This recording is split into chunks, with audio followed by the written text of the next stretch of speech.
So this little exercise with trying to talk about what's in your fridge, it actually shows some things about different perspectives. Because usually if you have different personal background, different experiences, different cultural background, you're going to have some key differences in what you have in your fridge.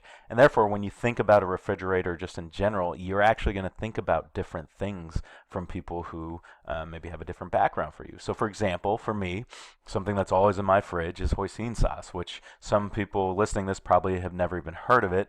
I happen to be Chinese. We have that. It's something I put in a lot of sauces. It's a great thing to mix into to different things I cook.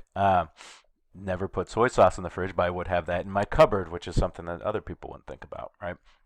On the other hand, my wife is Italian, Italian American.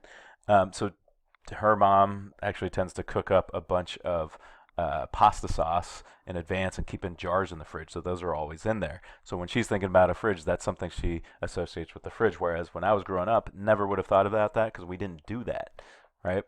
Now I think about it because it's something she does. Sour cream. Lots of people put sour cream all over everything. Some people don't use sour cream at all. I know I personally, I love to have sour cream on anything I can possibly put sour cream on. Maybe that's related to my Russian background. I don't know, right? Other folks, right, from Europe especially, right, would have all sorts of different kinds of cheese in their fridge. And actually, I don't know, maybe I'm doing this wrong. Maybe they don't put it in their fridge, but I know certainly some people who put fancy cheeses in their fridge. And then finally, tortillas. Some people put tortillas in the fridge and have them in the fridge. Some people to be like, why would you ever put tortillas in the fridge? You got to keep them out fresh. Other people are like, I only cook them fresh, so why would I keep them and have old tortillas?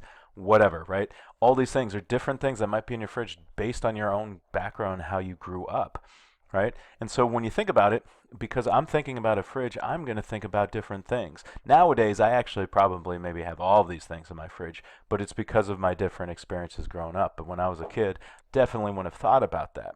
And when it comes to solving problems in general, right, it is actually really helpful to think of a lot of different things to come up with different solutions. If you think about how am I going to fix something in my house, if I only can think of a hammer as a tool to use to fix things in my house, it's going to be really hard for me if it's anything but like hammering a nail in or taking a nail out.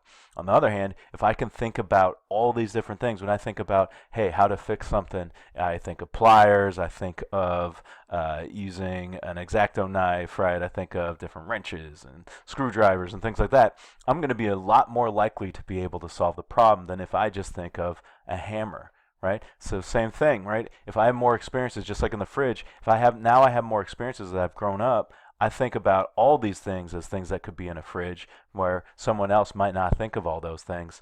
Same way when I'm coming up with solutions, I don't just think of a hammer anymore as a tool to fix things. I think about all these different other tools and I'm looking to use them to solve the problem. That is how problem solving works, and that's how your personal experience and perspective contributes to problem solving.